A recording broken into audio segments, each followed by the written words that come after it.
we're going to look at using information from the first and second derivatives as well as limits to build the sketch or a picture of the graph of a function.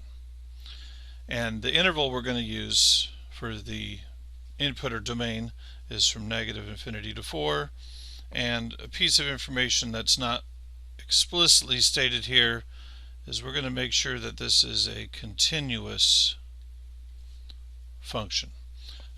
No picking up your pencil while you're drawing it. So I'm going to do some sketches on some side paper before we get into like the finished product. But let's begin with the first two clues.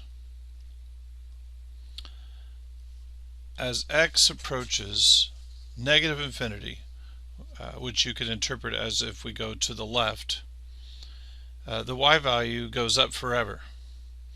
Now this is a piece of information that tells you sort of what the graph, the last thing it does as it goes to the left. It could look maybe linear, or it could perhaps even be bent or concave upwards, sort of like a parabola. But it could also be concave downwards. The square root graph or the natural log graph does that, but in the other direction. We don't know if it's concave down or linear or concave up based on just that limit. But I want you to be aware of that when we're trying to sketch the picture, this clue is not sufficient to tell you everything about the shape.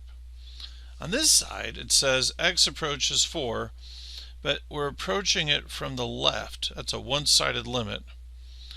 And this says -infinity because the y value is -infinity if we have ourselves a vertical asymptote at x equals 4. So on the left side, something like one of these shapes. On the right side, it definitely has to be approaching a vertical asymptote. Now, let's find out what happens in between, and let's see if we can't narrow down the ending here.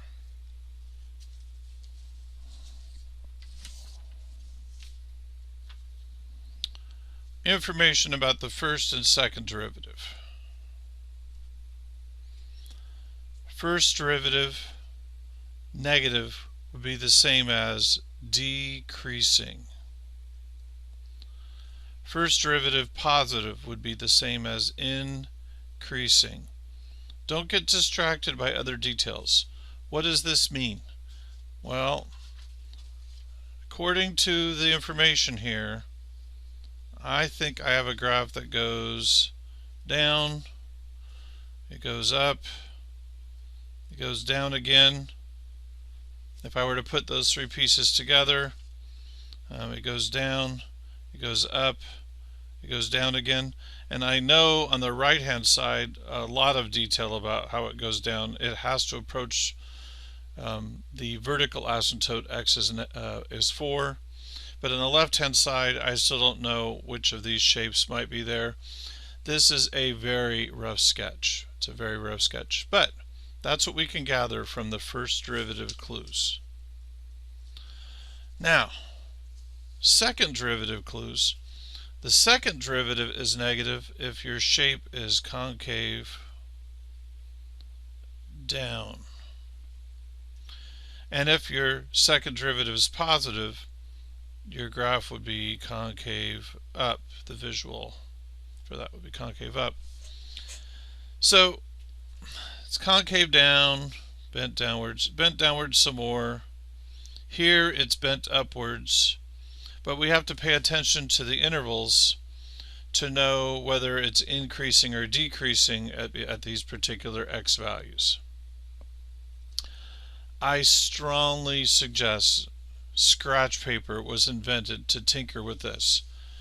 Take this rough picture of our function and start to include that, hey, it's going to be concave down and then concave up and then concave down again. And then take into account the fact that it goes up forever as we go to the left, and it goes towards this vertical asymptote as I approach x is 4. And I need one shape that addresses all of those possibilities. One shape that addresses all of those possibilities.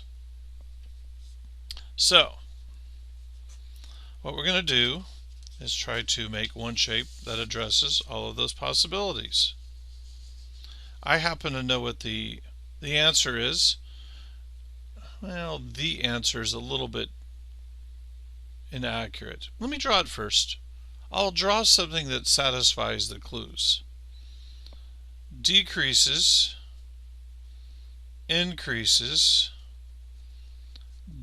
decreases towards a vertical asymptote,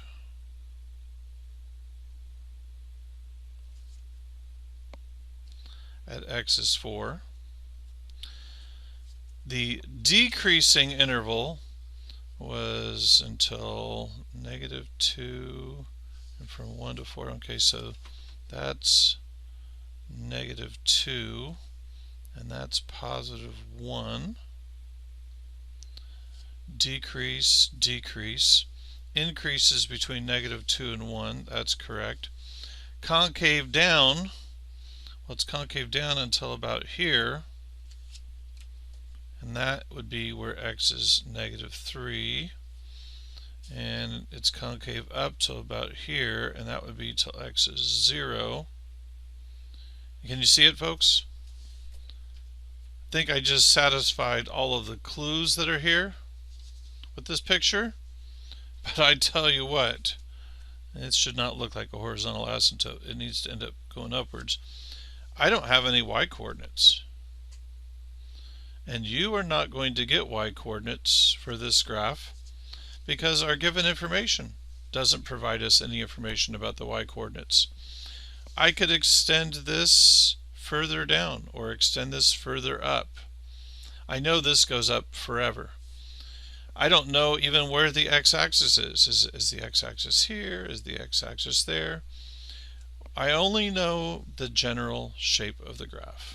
I only know the general shape of the graph.